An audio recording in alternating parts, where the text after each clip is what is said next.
Amém, irmãos. Como é bom cultuarmos a Deus. Os dois cânticos que cantamos até esse momento no culto são cânticos novos. Ensinamos um hoje pela manhã e o outro, esse agora, que acabamos de tocar, fresquinho, saído do forno, apenas para explicar o Sovereign Grace dos Estados Unidos. Um ministério muito bom, reformado, tem feito excelentes composições, agora lançou uma franquia brasileira. E eles têm algumas das traduções dessas canções, algumas outras são músicas que já cantávamos aqui, eu ainda prefiro as nossas traduções, mas são músicas abençoadoras, e você pode achar depois o material deles na internet, entre essas, as canções que cantamos nesta noite. Irmãos, nós vamos agora estudar o livro de Provérbios.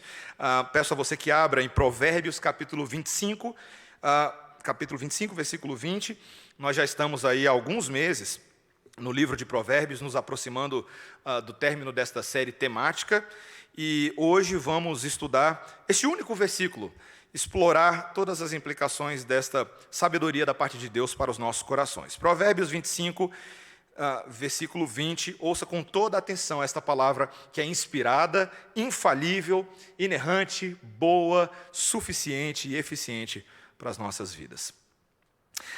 Como quem se despe num dia de frio, e como vinagre sobre feridas, assim é o que entoa canções junto ao coração aflito. Vou ler de novo para a gente, apenas um versículo.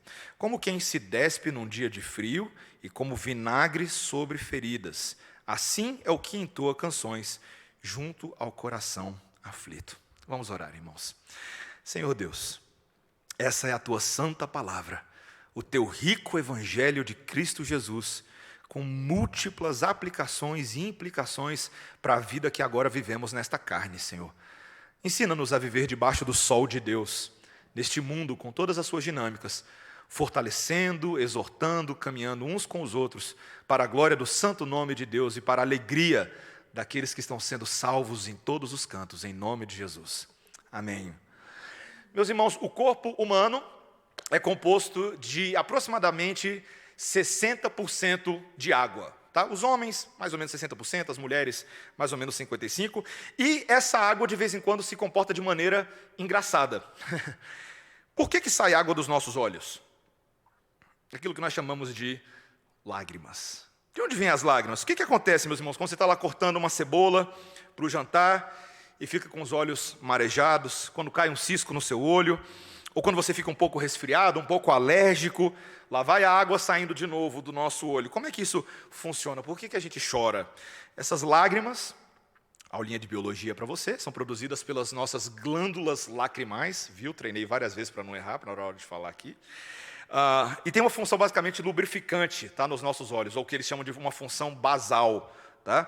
De umedecer, de lubrificar a nossa córnea, de limpá-la, e acaba nos protegendo, né? As lágrimas, elas têm essa função protetiva dos nossos olhos. Mas existe um outro tipo de lágrima, causado por outros motivos, que são bem comuns na experiência humana. E eu quero tentar ilustrar isso para você a partir de um caso missionário, pode ser? É sabido no meio missionário que, de tempos em tempos, alguns tipos de índios, tupis, guaranis, que habitam ali no centro-sul do Brasil, eles deixam a aldeia deles, onde eles estão estabelecidos, e eles seguem para o leste, em busca do que eles chamam de uma terra sem males. E um lugar, de acordo com a tradição deles, onde não existe morte. E existe um relato antropológico da primeira metade do século passado, ou da primeira década do século XX, em que um dos índios mais velhos dessa tribo, ele desatou a chorar e não parou mais. O motivo é porque ele havia sonhado de que eles tinham que abandonar a sua tribo imediatamente rumo a essa terra. E esse homem já amanheceu chorando, esse velho índio. E a emoção dele, com a proximidade dessa partida, fez com que todas as pessoas na tribo se comovessem e chorassem juntos com ele. E foi um caso bem notável. A choradeira da tribo inteira durou horas a fio, e teve esse caráter de despedida, mas também foi um sinal de solidariedade, de integração desse grupo em torno de um propósito comum e com aquele homem mais velho. E, meus irmãos, é esse tipo de fenômeno que, na verdade, intriga os cientistas modernos.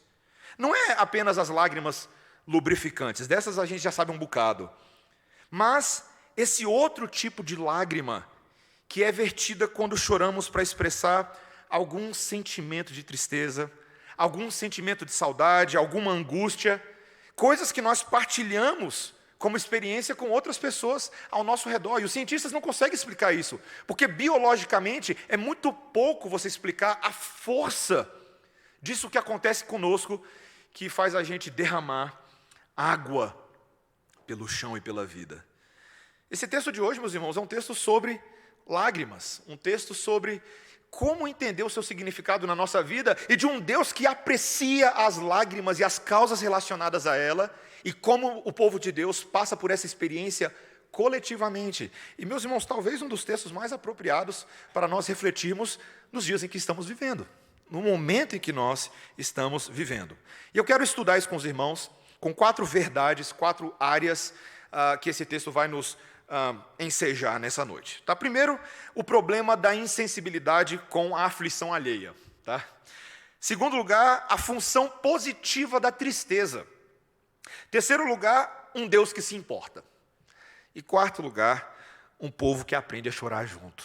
Tá? Então são essas 4 verdades que eu quero entender com os irmãos hoje à noite. Primeiro, o problema da insensibilidade com a aflição alheia. Veja comigo de novo o versículo 20, leia aí. Como quem se despe num dia de frio, e como vinagre sobre feridas, assim é o que entoa canções junto ao coração aflito. O livro de Provérbios, livro de sabedoria, nesse versículo, está reprovando um absurdo, uma máxima, né? A ideia de entoar canções junto a um coração aflito. Quando você faz uma primeira leitura disso, você acha estranho essa frase. Como assim, pastor? Não tem justamente aí um ditado popular que diz que quem canta, os males espanta. Não é assim. Algumas pessoas têm essa impressão de que, na verdade, cantar é um remédio para a aflição do coração. Mas o texto afirma que nós não estaremos sendo sábios, tá? Literatura de Provérbios, sábios, se a gente achar que a gente vai aliviar o coração de alguém realmente aflito apenas cantando canções forçadamente, de forma superficial, de alegria, quando o nosso companheiro está triste. E o texto faz aqui 2 analogias, tá? 2 metáforas poéticas. Ele compara primeiro que isso é tão cruel quanto despir um homem em um clima frio. É a primeira coisa. Interessante, né? Você achar que alguém pode ter a sua roupa roubada num clima frio. Muitas pessoas naqueles dias não tinham aquecedores modernos como nós temos hoje em dia, né? Me lembra pegadinha de acampamento, sabe? Quando o pessoal rouba a roupa da pessoa e está lá a pessoa morrendo de frio porque ela está sem o casaco dela. Também ele compara com a ideia de derramar vinagre sobre feridas. Aqui, na verdade, o hebraico literalmente diz derramar vinagre sobre o salitre. Tá? A ideia de causar uma reação semelhante a colocar água sobre a cal. Gera ali uma efervescência, é algo que acaba incomodando, né? Quando você dispensa algum tipo de líquido sobre a sua pele numa região que está ferida, aqui o pessoal da velha guarda, como eu, vai lembrar da experiência do metiolate sobre a ferida. A geração de hoje é muito Nutella, não sabe o que eu estou falando, mas metiolate sobre a ferida é doloroso demais. Ou colocar albicon sobre a afta. Você já fez isso antes na sua vida? É aquelas coisas assim que a mãe fala, não vai doer nada. E tá! Meus irmãos, esse tipo de coisa é dolorosa. É tão dolorosa quanto aquele que está triste ouvindo canções alegres.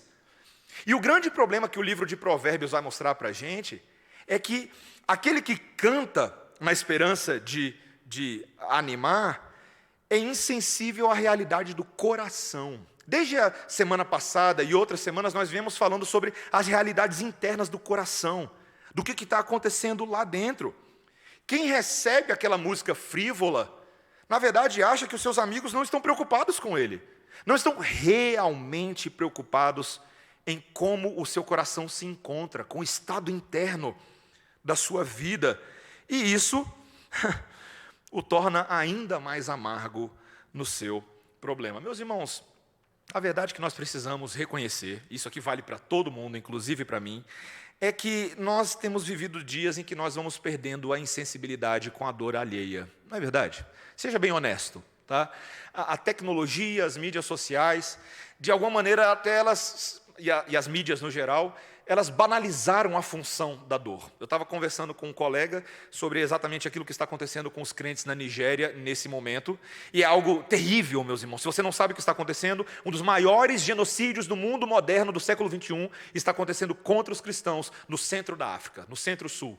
E lugares também como a Nigéria, Gana, em países também como Moçambique, que desfrutaram de uma certa liberdade religiosa durante muito tempo, algum tipo de levante está acontecendo, o Boko Haram e outros grupos terroristas. E é o tipo de coisa que eu e você, crentes, ouvimos e não fazemos nada a respeito.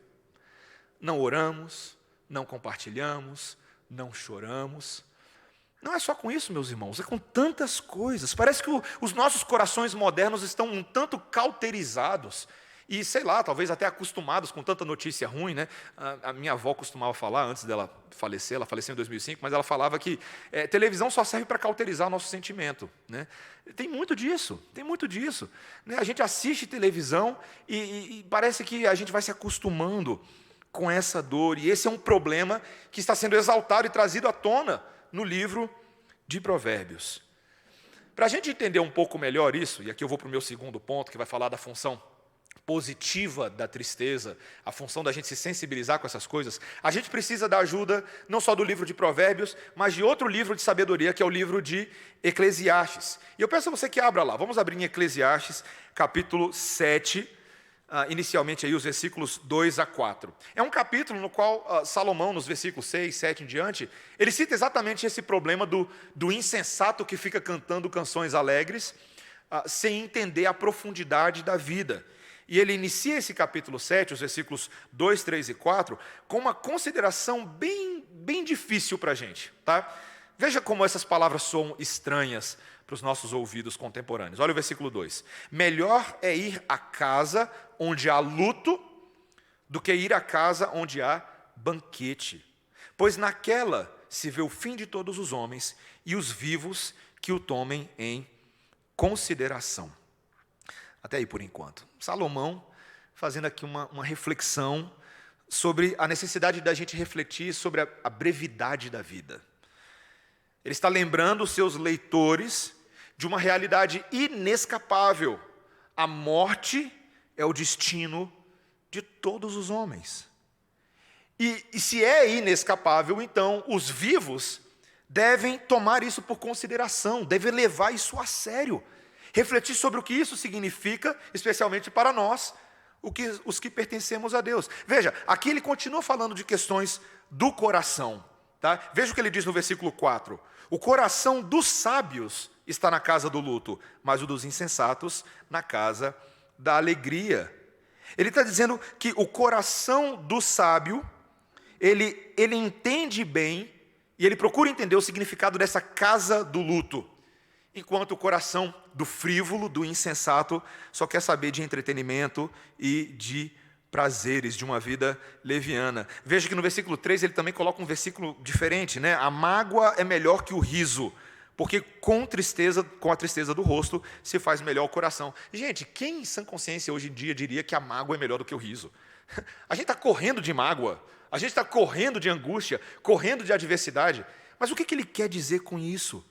Ele não está falando que a gente deve ter prazer no sofrimento, tá? Não é disso que ele está falando. Ele está falando aqui em situações em que nós estamos magoados, ou que estamos experimentando tristeza, nós temos a oportunidade para refletir em coisas que normalmente não refletiríamos se estivéssemos alegres. E não é verdade isso, gente? Não é verdade? Numa sociedade como a nossa, que é tão hedonista, que é tão, vamos colocar assim, entretenimento-cêntrica, acabei de inventar, tá? Numa sociedade como a nossa, assim, você sabe muito bem que o entretenimento é uma ferramenta de fuga. Eu lembro uma vez conversando com um amigo, e ele falando que ele gostava de ir para o cinema e ele só gostava de ver filme alegre. Por quê? Porque ajudava ele a esquecer dos problemas, né? Tem gente que é assim, tá? Não quer ver filme de guerra, não quer ver filme de qualquer outra coisa que seja drama pesado da vida. Por quê? Não, eu já tenho problema demais na minha vida. Minha vida é um drama, minha vida é uma novela das 8. Eu preciso de outros dramas? Mas, meus irmãos, essa é uma forma tola de se enxergar a realidade. Por quê? Porque no mundo há dramas, no mundo há sofrimento. E isso fica ainda mais patente quando nós olhamos para uma casa de luto. Você já foi a uma casa de luto? Não pertence tanto à nossa tradição brasileira ir em casas de luto. Eu vi isso mais de perto no tempo que a gente morou fora. Nos Estados Unidos, eles têm essa tradição estranha, né? Estranha para a gente que é brasileiro. Quando uma pessoa falece, muitas vezes todo o ritual que envolve o funerário, o serviço fúnebre, está relacionada à casa daquela pessoa que faleceu ou à casa da família dela. Então, muitos atos são ali, né? Às vezes o corpo é velado lá mesmo, né? Mesmo se não tiver uma igreja, se não tiver uma capela, arranja-se uma sala maior e as pessoas vão ali. E mesmo quando termina o funeral, as pessoas ficam por ali, conversando, naquele estado de lamento. É muito interessante, meus irmãos. É uma situação muito interessante. Eu lembro que a gente tinha uma igreja pequenininha que a gente frequentava e faleceu a Dona Catherine. Era uma senhora de 102 anos de idade, muito querida nessa cidadezinha minúscula, e a cidade inteira foi para a casa dela. A cidade inteira. E foi um momento interessante, meus irmãos.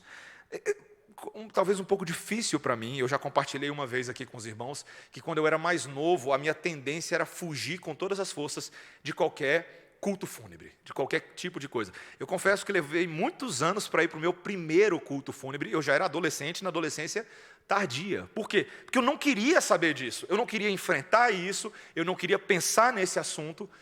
Mas, meus irmãos, sendo bem franco com vocês, nos dias que nós estamos vivendo exatamente agora, você acha que não dá para pensar nesse assunto? Você acha que dá para fazer vista grossa e fingir que não é com você? Numa das reuniões do conselho, nós estávamos conversando entre os presbíteros de que a realidade da morte, e foram palavras quase proféticas do presbítero Cláudio, a realidade da morte ia chegar bem perto de nós como igreja, de uma maneira como nós nunca experimentamos antes. Ele falou isso há 4 meses atrás. E o que está acontecendo agora? Parentes nossos morrendo, amigos morrendo, ou conhecidos, gente que é amigo de amigo, e mesmo que não seja tão relacionado a você, você precisa ter algum tipo de resposta no seu coração a tudo isso. Meus irmãos, tudo isso acontece de propósito. É o que a Bíblia está falando. Às vezes é melhor estar na casa do luto do que na casa da alegria, porque lá na casa do luto você vai pensar naquilo que é necessário pensar. As realidades últimas existenciais, as grandes questões e principalmente a sua situação individual em relação a toda essa realidade da morte.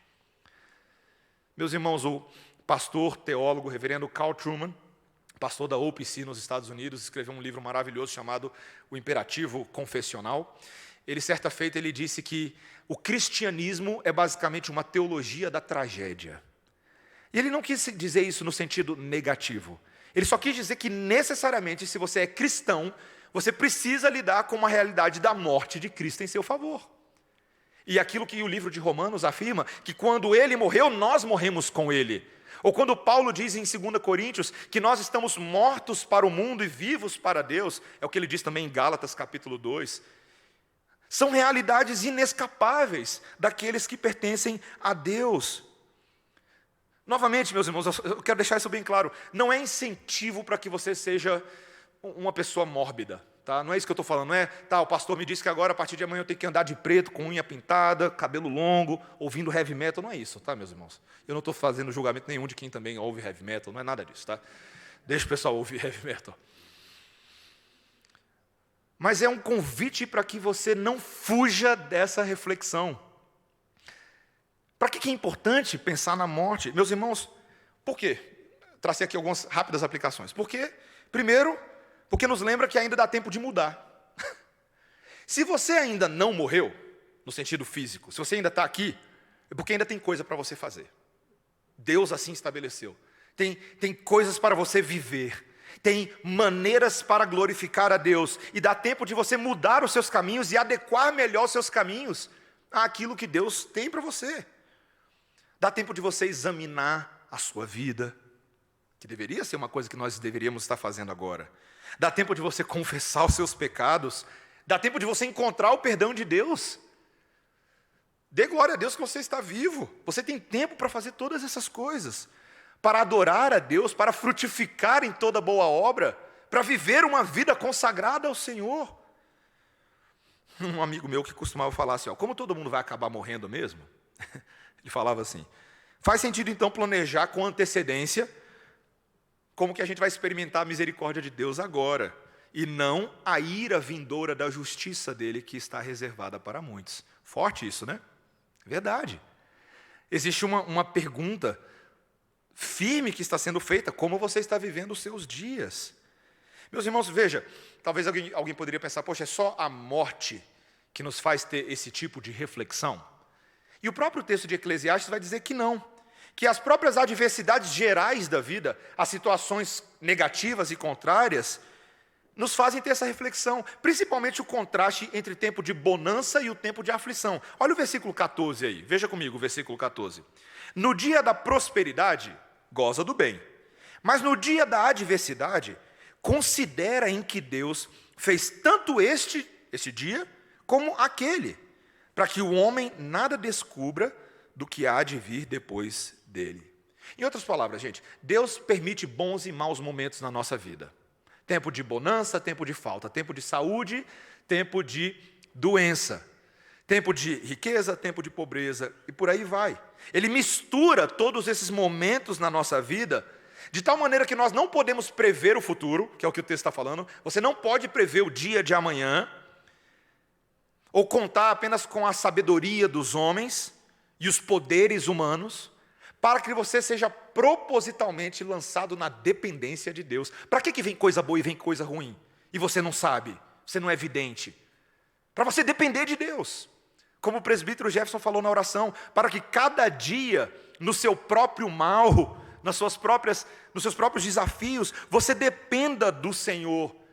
E para que você fique menos arrogante também, tá? Sabe por quê, gente? Porque é típico do nosso pecado, quando tem tempos bons na nossa vida, a gente dá o crédito a gente mesmo das coisas estarem boas. Já perceberam o tanto que a gente faz isso? Está indo bem porque, afinal de contas, eu passei no concurso. Está indo bem porque, afinal de contas, eu fiz tal coisa. Está indo bem porque... É uma forma orgulhosa e insensata de se pensar a vida. Só está indo bem porque a graça de Deus não consumiu você com fogo consumidor no seu lugar e agora. Essa é a verdade. Só está indo bem porque Deus não decidiu antecipar inferno para nenhum de nós, decidiu antecipar salvação. Essa é a verdade. É tudo por Ele, para Ele, por meio dEle, a glória é só dEle. É por isso que as coisas estão indo bem. Então, nos maus momentos, cuidado também como você vai reagir. Em vez de ficar culpando Deus, sem agradecer a Ele pelo bem que sempre nos acompanha em todas as situações. Em outras palavras, tá, para facilitar para você, quando a vida estiver boa e parecer certa e controlável, não deixe a satisfação ou a complacência deixar você confortável demais, tá? Levar você a se esquecer de Deus. Porque Deus pode acabar usando os momentos ruins depois para trazer você de volta. Essa é a primeira coisa. Segundo lugar, se a vida estiver parecendo incerta, por outro lado, difícil, complicada e até incontrolável, não se desespere. Não se desespere. Deus está no controle. E Ele trará bons resultados a partir do que você está vivendo. Quantos versículos na Bíblia reforçam isso? Todas as coisas cooperam para o bem daqueles que amam a Deus, daqueles que são chamados segundo o seu propósito. Romanos 8, 28. No mundo tereis aflições, tende bom ânimo, eu venci o mundo. Jesus disse isso. Essas circunstâncias colaboram para que nós olhemos para Deus, dependemos do Senhor e possamos até mesmo nos alegrar no meio das adversidades. Meus irmãos, tudo isso é para nos ensinar a função positiva de dias difíceis, a função positiva da tristeza. Nossos corações modernos demais não estão acostumados com isso, mas a palavra do Senhor está convidando a mim e a você nessa noite para nós entendermos que nem toda tristeza deve ser desprezada, nem toda lágrima é ruim. Não é interessante, às vezes, como os nossos pais, e eu vou tentar traduzir aqui a experiência, que eu acho que é comum de muitas pessoas, né? Eu faço isso com a minha filha, infelizmente. Às vezes a gente fala assim, né? Engole o choro! Engole o choro! Já fez isso antes? Já ouviu isso antes? Homem não chora! Menina, de verdade, não chora. E o que você vai falar então de Jeremias, o profeta chorão, gente? O que você vai falar então de Neemias? O que você vai falar de Jesus? Quando ele avista a situação de Jerusalém, aquela cidade para a qual ele está chegando, nos seus momentos finais, e ele chora, ele se compadece. Não quero dar spoiler, daqui a pouquinho. Cuidado, meus irmãos, a lágrima tem uma função. E aprenda a entender a função da tristeza. Aprenda a entender. Claro que muitas vezes a tristeza nos faz sentir um tanto desamparados e sós nesse mundo. E aí a gente precisa entender, meus irmãos, que só dá para enfrentar a tristeza nesse mundo, agora é o terceiro ponto, tá? Porque Deus se importa conosco. É a única maneira que a gente pode enfrentar. Deus se importa. Quero fazer uma pergunta para você nesse início do meu terceiro ponto. Deus chora? Deus chora? Não precisa responder, nem levantar a mão, tá? Eu estou fazendo essa pergunta para você porque eu recebi um vídeo há um tempo atrás, interessante, de uma pessoa que apelava para esse lado humanizado de Deus, esse lado de um Deus extremamente passional e com sentimentos altamente passionais e intensos. E ele descrevia assim de forma totalmente humana um sentimento de Deus, um sentimento de choro. E veja, eu entendo, até para dar uma concessão para o vídeo, eu entendo que parte desse tipo de perspectiva no mundo evangélico hoje parece ter alguma base bíblica naquilo que nós chamamos de antropopatia. Você já ouviu falar disso antes, essa expressão? O que é antropopatia? É quando os escritores bíblicos, os autores, conferem a Deus como se fossem sentimentos humanos para tentar descrever o estado de Deus de uma maneira que eu e você compreendamos. Então, por exemplo, quando Moisés vira para Deus e fala: arrepende-te, Deus. Porque Deus fez alguma coisa errada? Deus faz alguma coisa errada? Não. Mas é um tipo de linguagem que evoca: Deus, por favor, por misericórdia tua, muda os teus caminhos para conosco. A gente tem que ter muito cuidado com isso. Eu preciso fazer aqui uma explicação teológica sistemática bem curtinha. Tá? A gente tem que ter muito cuidado com isso, porque muitas vezes a gente esquece de uma doutrina importantíssima na nossa teologia, que é o que a gente chama da doutrina da impassibilidade divina. Doutrina da impassibilidade divina. É um desses atributos que às vezes é muito esquecido pelo pessoal quando eles falam dos atributos de Deus, comunicáveis, incomunicáveis e por aí vai. O que é essa doutrina da impassibilidade? Um teólogo chamado Samuel Renihan, ele explicou da seguinte maneira: Deus não experimenta mudanças emocionais, quer seja a partir do seu interior, quer seja por ser afetado através da sua relação com a criação. Veja, nós necessariamente precisamos afirmar isso, porque isso tem a ver com a doutrina da imutabilidade divina. Expressa um Deus que é imutável em todas as circunstâncias. Um Deus cuja essência em seus atos exteriores do mundo é sempre constante, é sempre fiel, é sempre comprometida. A nossa confissão de fé de Westminster, lá no capítulo 2, a gente lê assim, falando sobre Deus, tá? Há um só Deus vivo e verdadeiro, o qual é infinito em seu ser e perfeições. Ele é um espírito puríssimo, invisível, sem corpo, sem membros ou paixões. É imutável, imenso, eterno, incompreensível, onipotente, onisciente, santíssimo, completamente livre e absoluto, e por aí vai. Gente, esse termo sem paixões significa que Deus não tem as inclinações carnais, as inclinações dos sentimentos afetados pelo pecado que nós temos. Deus, ele não é condicionado e sujeito a emoções descontroladas, que muitas vezes as pessoas acham que é nobre, mas quando a gente vai ver entre a gente, essas emoções descontroladas, elas afetam negativamente a vida das pessoas. Eu vou tentar dar um exemplo brincalhão, tá? Quem ama demais, nossa, se torna totalmente inconsequente. Quem é triste e introvertido demais, são pessoas que não enxergam nenhum tipo de otimismo, às vezes, na vida. E por aí vai. Gente, Deus não é assim. Os sentimentos divinos não são moldados segundo as nossas experiências sentimentais. Quem meteu o pé pela mão nessa interpretação foram os gregos, quando eles criaram deuses segundo a humanidade que eles viam.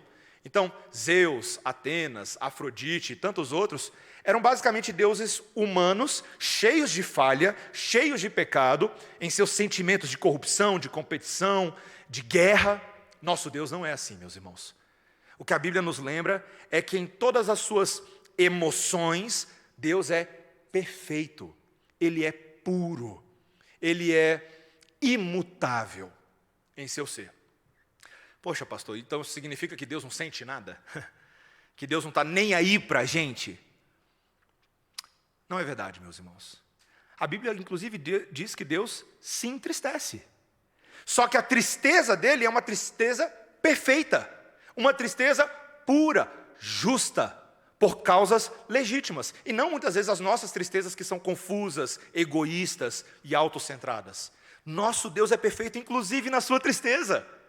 Meus irmãos, pode parecer estranho, mas isso é libertador para a gente.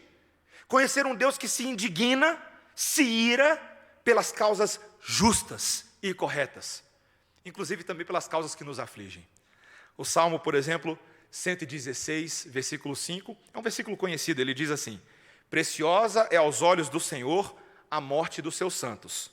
É um versículo conhecido, só que perdeu um pouco da tradução original do hebraico, que diz: Deus vê com pesar a morte dos seus fiéis. Veja, tudo bem, tem o mesmo sentido de preciosa, mas é um sentido de que Deus se solidariza, Deus olha para a morte do seu povo, e isso não passa despercebido aos seus olhos. Glória a Deus por isso, meus irmãos, senão a gente estava frito nesse mundo. Glória a Deus por isso. Meus irmãos, é justamente porque Deus não está sujeito a ser tomado por emoções humanas que Ele é confiável. Para pensar. É justamente porque Deus não muda quando eu mudo, quando Deus não se indigna com as coisas que superficialmente me indignam, que eu posso confiar nele, que eu posso inclusive aprender os meus afetos nele, como C.S. Lewis falou uma vez. Os meus afetos serão redimidos quando eu olhar para a maneira como Deus expressa sua vontade e seu governo nesse mundo. Eu vou me sentir como Deus se sente. As causas dele serão as minhas causas. As prioridades do reino dele serão as minhas prioridades. Meus irmãos, e para não ficar muito teórico para você esse negócio de impassibilidade divina, nosso Deus é tão misericordioso que Ele decidiu mostrar a sua perfeita tristeza a nós na perfeita encarnação do Filho de Deus, Jesus. Em Jesus, de forma mais brutal do que talvez em qualquer outro lugar da Bíblia, meus irmãos, nós vemos o Deus que verdadeiramente se importa conosco. Uma das passagens que eu mais gosto, pode abrir aí, vamos lá, João capítulo 11, tá? Você vai abrindo e eu vou prefaciando. João 11 é aquele texto, e aí eu vou, a gente vai ler João 11, 32, mas um pouquinho antes, Jesus recebe a notícia de que seu amigo, seu amigão Lázaro havia falecido. Lázaro, o irmão de Marta, Lázaro, o irmão de Maria. E Jesus toma a decisão, então, de ir conferir a situação. E aí é interessante, no capítulo 11, quando Jesus está chegando na cidade, primeiro ele encontra com Marta, que vem ao encontro de Jesus, e Maria, que estava na casa dela, sendo consolada pelos parentes, pelos amigos, ela recebe a notícia de que Jesus estava por perto, estava chegando, então ela sai de casa e vai na direção de Jesus. E lá no versículo 32, nós lemos o seguinte, João 11. Quando Maria chegou ao lugar onde estava Jesus, ao vê-lo, lançou-se-lhe aos pés, dizendo: Senhor, se estiveras aqui, meu irmão não teria morrido. Jesus, vendo-a chorar, e bem assim os judeus que a acompanhavam, agitou-se no espírito, e comoveu-se. E perguntou: onde o sepultastes? Eles lhe responderam: Senhor, vem e vê. Jesus chorou. O menor versículo da Bíblia, ou segundo menor, tá? O segundo menor. O menor é disse Jó. Jó 3:2. Jesus chorou. Meus irmãos, a palavra grega aqui, que é traduzida como Jesus se comoveu, Jesus se moveu, embrimaomai, é o grego, tá? Significa sentir uma profunda e um forte peso no íntimo da sua alma, um profundo peso. Ele ficou comovido, ele foi deslocado do seu lugar com a morte do seu amigo. Ele observou a tristeza estampada no rosto daquelas pessoas que amavam Lázaro. Ele olha a tristeza no rosto de Maria. E Jesus chora com eles. Chora com eles. Meus irmãos, é muito significativo que o nosso Deus em Cristo faça isso. É muito significativo. E veja, não é um choro só pela situação que se está vendo ali, tá? Me permita ir um pouco além. Calvino especula que o choro de Jesus aqui, como um choro santo, é um choro também que se indigna e se ira com os efeitos da morte e da maldade da morte no mundo. Lembre-se que o inimigo final de Jesus era esse mal, era essa morte que não poderia ser vencida por seres humanos que estavam sujeitos à morte. O autor de Cantares, no capítulo 8, no versículo 7, ele nos lembra que a morte é dura como a sepultura e ninguém consegue vencê-la. Os homens hoje estão tentando vencer a morte com as suas forças, com a sua medicina, com a sua ciência, com a sua tecnologia, mas até agora não deu. Não tem nenhum Highlander por aí, tá? Não tem ninguém mais velho do que Matusalém andando por aí, não tem. Desde lá, vem todo mundo morrendo e decrescendo, e morrendo e decrescendo. A morte é cruel, meus irmãos. E aqui nesse momento, o choro de Jesus entende isso. E é por isso, meus irmãos, é por isso que o choro de Jesus se torna ainda mais belo para mim e para você nessa noite. Sabe por quê? Porque é o choro de quem chora com os que choram. É o choro de quem chora pela morte. Mas é o choro de quem já antecipa também a ressurreição e a vida. Porque você sabe muito bem o que Jesus estava prestes para fazer. Eu, se fosse Jesus, meus irmãos, eu não me conteria de tanta alegria pelo que aquelas pessoas estariam testemunhando em instantes. Quando Jesus vai com aquele pessoal, com aquela comitiva, ele vai até a sepultura de Lázaro.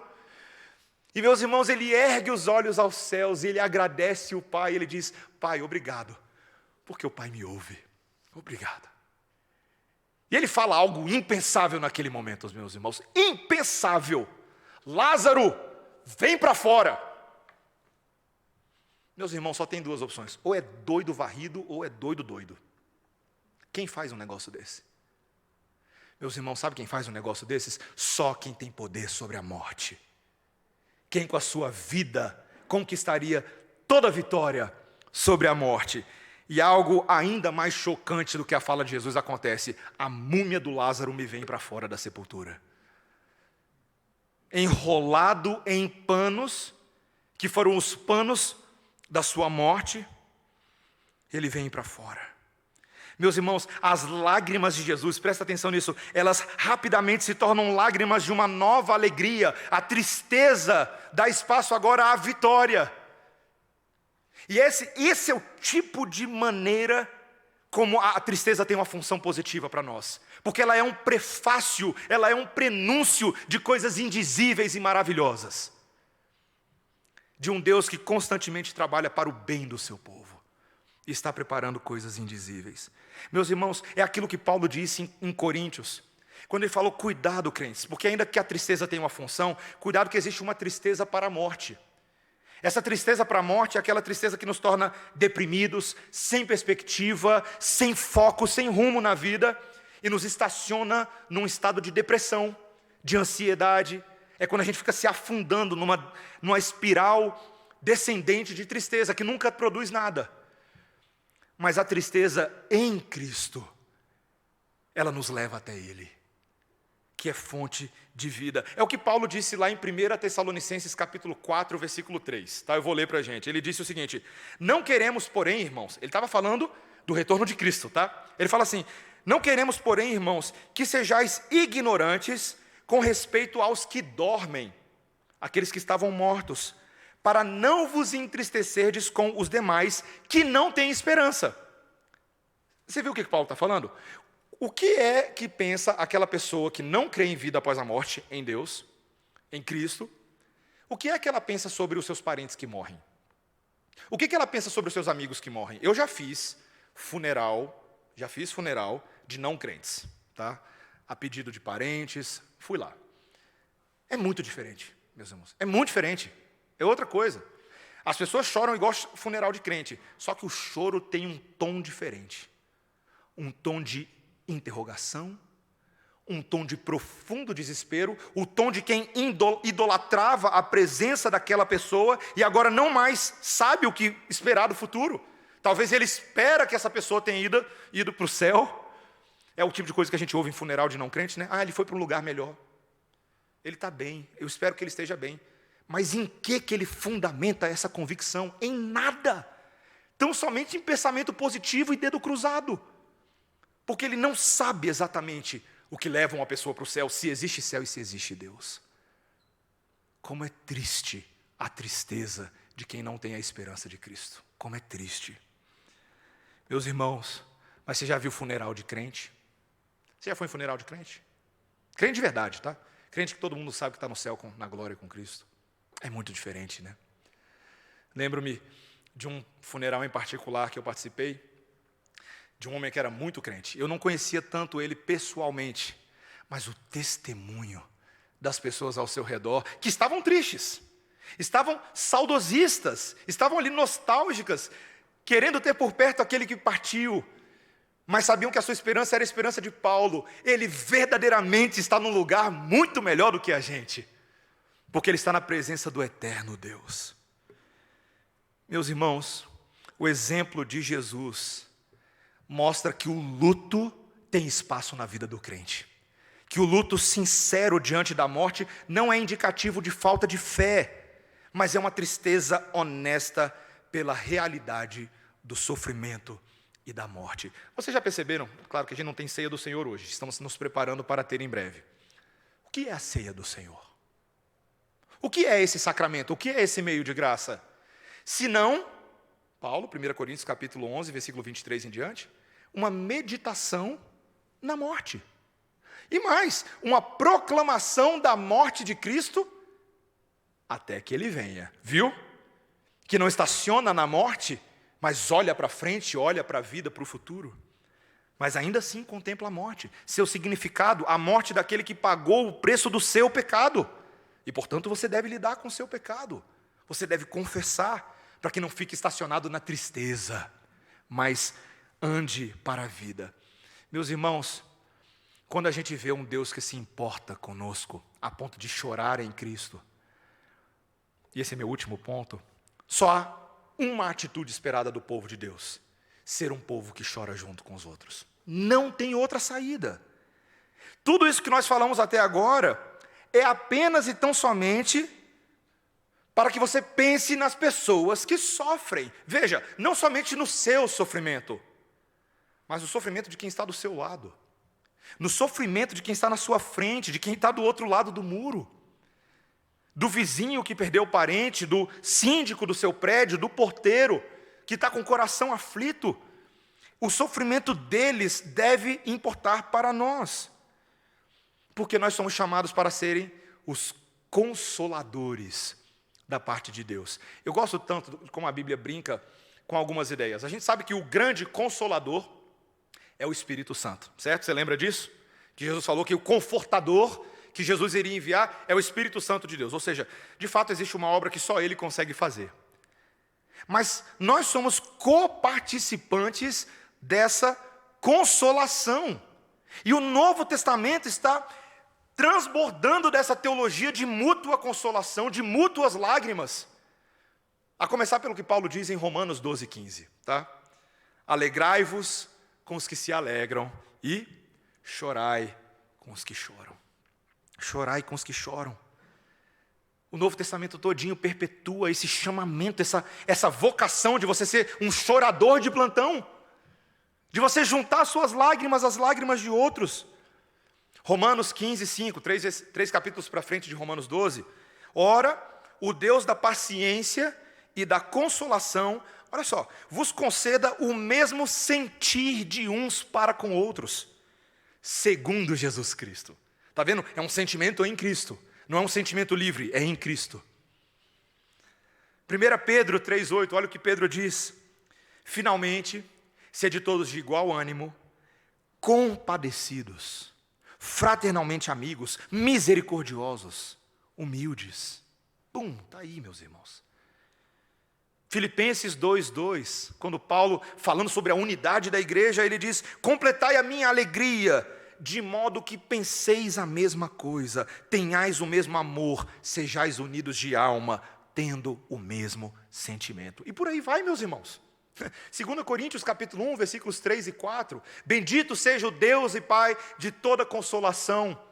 É Ele que nos consola em nossas tribulações, para que possamos consolar a outros com a mesma consolação que recebemos da parte de Deus. Viu? Ele consola você para quê? Para encerrar em você? Não, para você consolar outros, com a mesma paz, com a mesma alegria que o Senhor traz. Meus irmãos, Se nós adotarmos esse método, existem curas que Deus promove por esse caminho que nós jamais experimentaremos se nós estivermos dispostos a chorar com os que choram. Essa é a verdade. Essa é a verdade. Tem psicólogo tentando alcançar isso que a Bíblia diz e não dá conta. Tem psiquiatra que tenta alcançar que não dá conta. Tem autoajuda, tem grupo de terapia coletiva, comunitária no Parque da Cidade, não. São as lágrimas dos crentes que evangelizam, que trazem boas novas e que aprendem a chorar silenciosamente também com quem está chorando. Ah, meus irmãos, chorar é bom e faz bem para a pele, viu? Qual foi a última vez que você chorou? É sério, é uma pergunta séria. Qual foi a última vez que você chorou? Por uma causa não só sua, mas pela causa de outros. Qual foi a última vez? Lembre-se que no Sermão do Monte, o nosso Senhor Jesus Cristo, em Mateus 5,4, ele disse: bem-aventurados os que choram. Serão felizes. Por quê? Porque serão consolados. Você quer experimentar consolo? Tem que chorar. É quase isso que o texto está falando. Tem que aprender o caminho de juntar forças. Meus irmãos, eu diria até que o choro é, de uma certa forma, e eu estou aqui quase terminando o meu sermão, o choro, de uma certa forma, é teologia avançada para peregrinos nesse mundo. É quase como que quem chora está entendendo algumas coisas na tristeza que outros não entendem. Conta a história sobre um homem que escreveu algumas das músicas mais bonitas da história da humanidade. Um homem cuja vida nem sempre revelou e refletiu essa beleza das suas canções. Era uma vida cheia de tragédia. Aos 10 anos, esse homem perdeu os 2 pais. Eles já haviam morrido nessa idade. Esse homem acabou sendo criado por um irmão mais velho que se ressentia demais do seu irmão mais novo de ter outra boca para alimentar. Quando ele se tornou um adulto, teve uma das vidas mais difíceis que se tem registro. Sua primeira esposa morreu após 13 anos de casamento. Dos 20 filhos que ele teve dos 2 casamentos, 10 morreram na infância. Um morreu na casa dos 20 e um tinha deficiência mental. Se não bastasse, esse homem depois ficou cego e foi paralisado por um derrame. Meus irmãos, eu leio a vida desse homem e não faltava a ele motivos para chorar todos os dias da sua vida. No entanto, foi esse mesmo homem quem escreveu algumas das mais maravilhosas músicas, esse homem que recebeu elogios profundos, que recebeu gratidão de pessoas pelas suas canções, que recebeu um louvor espantoso. Quem foi vítima de tanta tragédia, meus irmãos? Johann Sebastian Bach, crente, luterano, e talvez o maior compositor mundial da música sacra. O homem que só compôs como compôs, porque experimentou a graça de Deus no meio do sofrimento. Eu posso até dizer alguma coisa difícil aqui? Louvado seja Deus pelo sofrimento de Bach, porque por meio desse sofrimento eu e você temos experimentado, e tantos, consolo por meio dessas canções, desses hinos. Um dos meus preferidos, Jesus, a alegria dos homens, que diz: é Jesus minha alegria, meu prazer, meu consolo, minha paz. Vai ouvir depois esse hino, tá? Pode ouvir em inglês, alemão, da forma que você quiser, contanto que você entenda o que a letra está dizendo. Belíssimo, meus irmãos, belíssimo. O homem que conheceu as profundezas da tragédia também conheceu as alturas da fé e do louvor a Deus. Suas lágrimas se tornaram nossas lágrimas por meio dessas músicas, e nós nos juntamos a Ele. Meus irmãos, quando parecemos estar no fundo do desespero, afogando nas lágrimas que saem dos nossos olhos, nós olhamos para cima, para o Senhor que nos abençoa e nos resgata para que não nos afoguemos em nossa tristeza. E a forma principal que Ele faz isso é por meio dos irmãos que Ele coloca na nossa vida. Nós precisamos desses irmãos, nós precisamos. Sabe por quê, meus irmãos? Porque nós, os crentes que habitamos o centro-sul do Brasil, também deixaremos um dia essa aldeia em que nós moramos e seguiremos para o leste, ou para cima, em busca do que nós chamamos de terra sem males. Um lugar onde, segundo dizem por aí, não existe morte e onde toda lágrima será enxugada. Toda lágrima. E é por isso, meus irmãos, que nós precisamos uns dos outros agora, porque eu preciso lembrar você disso e você precisa me lembrar disso. Nós precisamos, meus irmãos. Nós não somos tupis guaranis, mas nós somos peregrinos rumo a Jerusalém celestial. E a gente só chega lá de galera, tá? Você só chega lá de galera, juntos, abraçados, ombro a ombro, de vez em quando até cantando Kumbaya. Já ouviu essa piada antes? Cantar Kumbaya?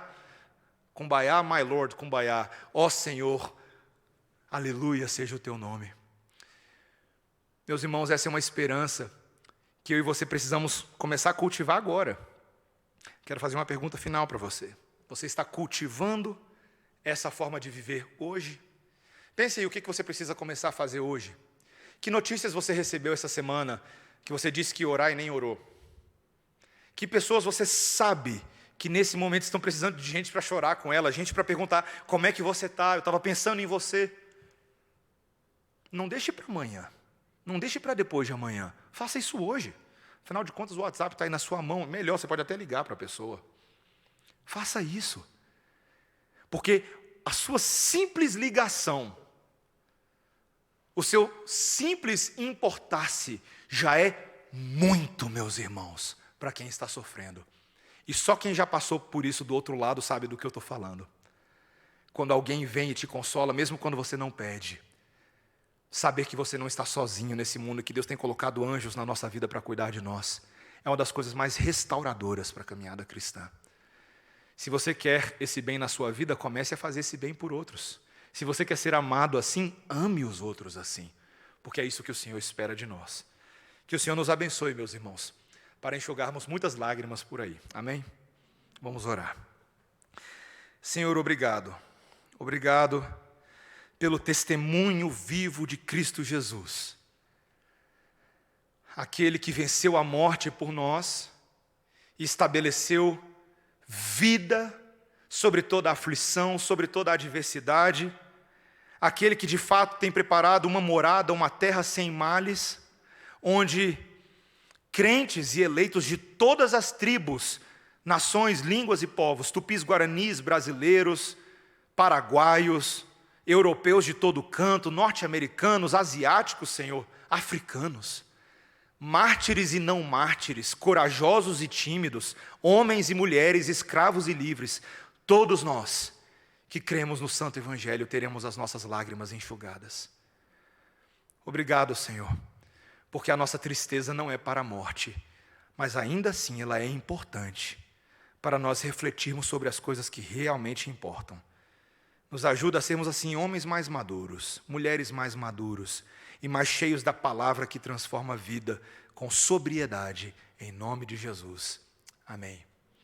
Vamos ficar de pé, irmãos? Vamos cantar um